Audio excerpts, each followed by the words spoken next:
हिमालय की गूंज में बसा टपकेश्वर महादेव, जो स्थित है देहरादून के गढ़ी कैंट में। यहाँ भगवान शिव स्वयंभू रूप में विराजमान है।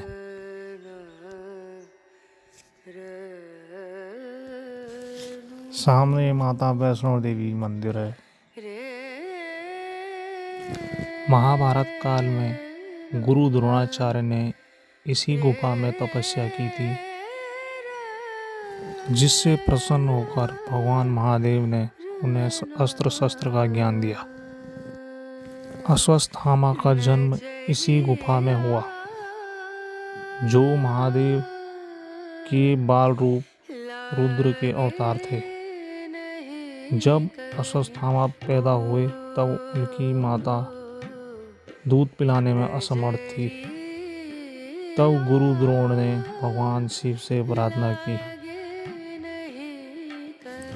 करुणा सागर भगवान भोलेनाथ ने तब गुफा की छत से दूध की बूंदों को टपकाया, जिससे अश्वत्थामा को दूध मिल पाया। इसी कारण इस क्षेत्र को दूधेश्वर महादेव भी कहा जाता है। कालांतर में दूध की बूंदों की जगह जल टपकता है। इस कारण अब इसे टपकेश्वर महादेव कहा जाता है। यही वह क्षेत्र है जहाँ महाभारत कालीन कुरुवंश के राजकुमारों, पांडवों और कौरवों को आचार्य द्रोण ने शिक्षा दी थी। सामने नजर आ रहा शिवलिंग गर्भगृह है। गुफा की छत से टपकने वाली बूंदें शिवलिंग का जलाभिषेक प्राकृतिक रूप में कर रही हैं। बहुत ही अद्भुत नज़ारा है। मंदिर में कई भोले के भक्त आए हुए हैं, जो गर्भगृह का जलाभिषेक कर रहे हैं। मंदिर के अंदर कई देवी देवताओं की प्रतिमाएं सुसज्जित हैं। गुफा के अंदर का वातावरण आपको मोहित कर लेगा। अब ये तमसा नदी है, जिसे वर्तमान में टोंस कहा जाता है।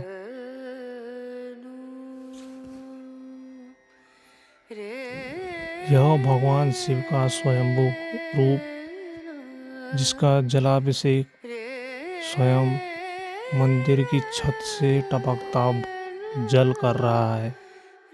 शिवलिंग को फूलों की माला से सजाया गया है और ये गुफा की छत प्राकृतिक रूप से बनी हुई है।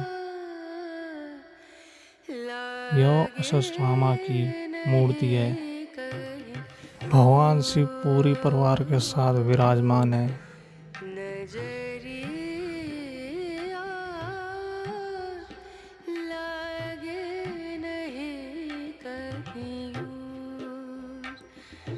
दिए प्रकाशमान हैं। गुफा की छत से प्राकृतिक रूप से जल टपक रहा है।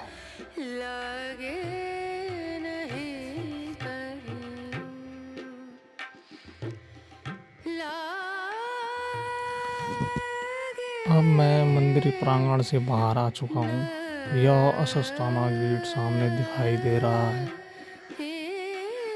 कई दर्शनार्थी अभी भी मंदिर में जा रहे हैं।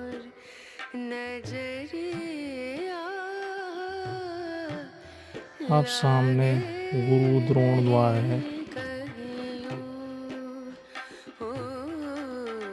सामने संतोषी माता मंदिर भी है।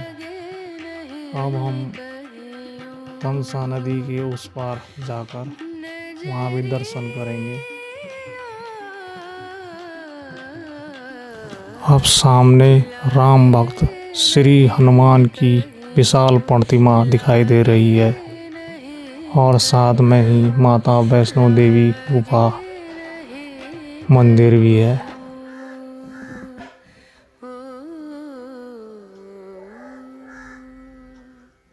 अब यहाँ से इस पुल को पार करके मैं दर्शन करने चला हूँ माता वैष्णो देवी मंदिर और संतोषी माता मंदिर की ओर। यह उस पुल के ऊपर से तमसा नदी या टॉन्स नदी का नज़ारा बड़ा ही अद्भुत लग रहा है। सामने भगवान श्री कृष्ण गोवर्धन को अपनी उंगली में उठाए हुए नजर आ रहे हैं।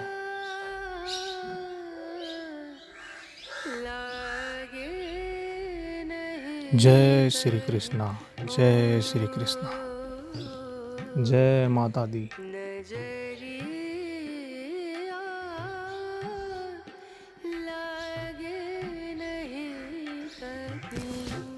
भगवान गणेश की प्रतिमा सामने पर।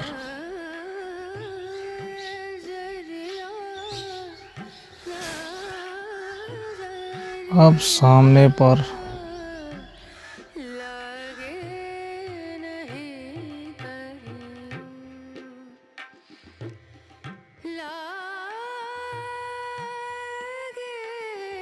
स्वयं नारायण भगवान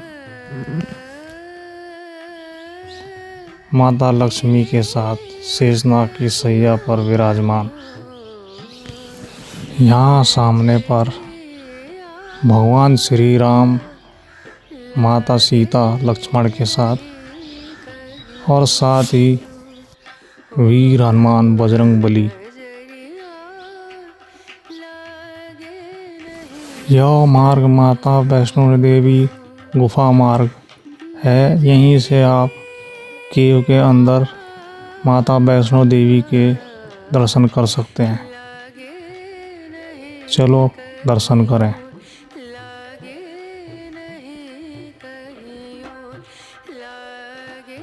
यहाँ आपको झुककर चलना पड़ेगा क्योंकि रास्ता बड़ा ही संकरा है। अंदर लाइट दी हुई है इसलिए कोई दिक्कत नहीं होगी आपको। आराम आराम से चलें। खास तौर पर बुजुर्ग लोग ऊपर छत पर ध्यान दें वरना सिर लगने की संभावना है।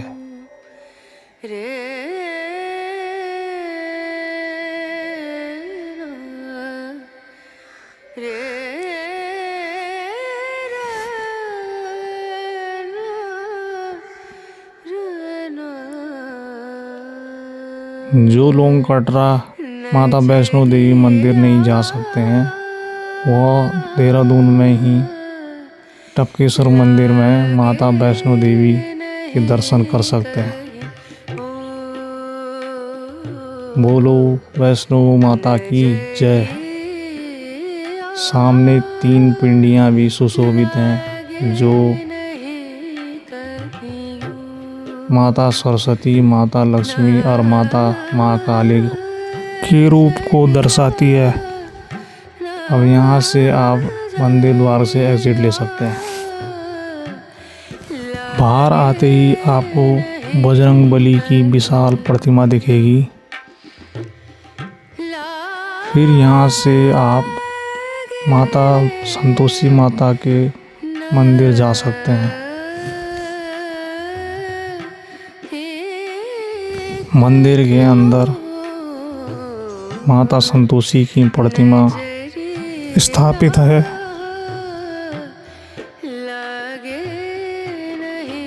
साथ ही शिवलिंग और अन्य देवी देवताओं की प्रतिमाएं मंदिर के अंदर हैं। बोलो सच्चे दरबार की जय। संतोषी माता की जय। अब यहाँ से दर्शन करके मैं मंदिर के बाहर आ गया हूँ। बाहर पर माता संतोषी की एक बड़ी प्रतिमा है।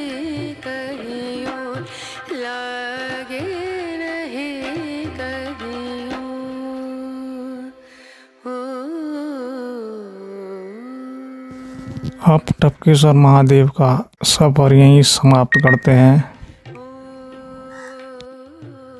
आपको टपकेश्वर महादेव का दर्शन कैसे लगा प्लीज़ कमेंट करें, सब्सक्राइब करें।